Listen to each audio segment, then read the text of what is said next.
Another thing a lot of sellers ask is, what kind of documentation do I need to sell my home? So first off, you're going to need the contract, of course, that you're listing with an agent. Another thing is you're going to be filling out property disclosures. When you fill these out, you want to be as honest as possible. I tell all of my clients that the property disclosures are probably the most important document in the whole transaction, because that's where somebody has said that this is the way the house's condition is, as far as I know. And if for some reason something happens later on and you find out that they didn't tell the truth or kind of blubbed the answer a little bit, then they can still be liable for it. But as far as documentation, other documentation, if it's a divorce situation, you may need a divorce decree when you finally get to title to split the monies up. If you are selling something that you've inherited, you may need a copy of the will, that type of thing. Most of the documentation on who owns it legally and how much money is still owed on your mortgage, that will be gotten from the title company or lawyer, depending on what state you're in. But that type of information will be received from the title company. They'll pull it up and it's all recorded documentation. If you're selling something that's with an HOA, you're going to have to get all your HOA documents in order. And again, your realtor could probably give you a list of that.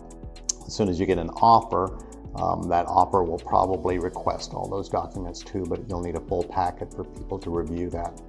If you're not in an HOA, then again, other documentation you might want to keep handy is all of the appliances and permits and stuff like that you've done to the house. If you just installed a new heating system, keep that paperwork that came with it in a little file that you can pass on to the next person. Any remodeling, again, any permits that have been pulled, that type of thing. So those are the documents that, you know, as a seller, that you would have to have for the transaction, or that would come in handy for the transaction. And again, I want to get back to the property disclosures. That's the most important thing, is to make sure that you're filling those out to the best of your knowledge.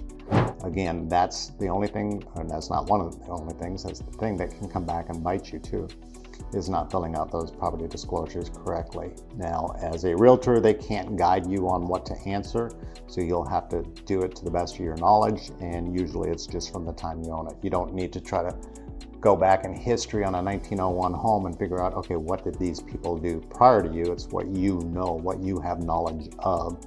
If you know you bought in a house that had been remodeled at one point in time, you can say remodeled, but permits required, don't know, because that's going to be honest. But again, pretty much documentation, all you need until you get to close is property disclosures, any kind of wills that are necessary, any kind of divorce decrees that are necessary, the paperwork for all your appliances and your systems in the house. It'd be nice to hand those off to the next buyer. I mean, that always comes in handy when they see that. So not much is needed, but you do have to make sure that you can prove that you're able to sell the house.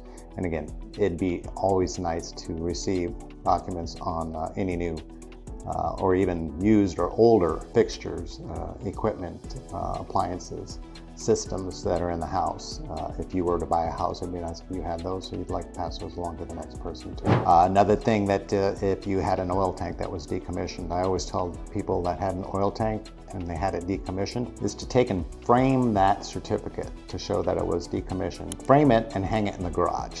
That's the last place you're going to pack anything. You're going to see it on the garage wall and not pack it away by accident. So you're going to be leaving it for the next person. So if you're getting into a house and you're having that type of thing done, definitely put it in a cheap frame from the dollar store or wherever, and put it in the garage, hang it in the garage to where you know that you're never going to take it away from that. So any other questions, or if you can think of anything else that you may need, just please comment below and I'll be more than happy to answer it for you.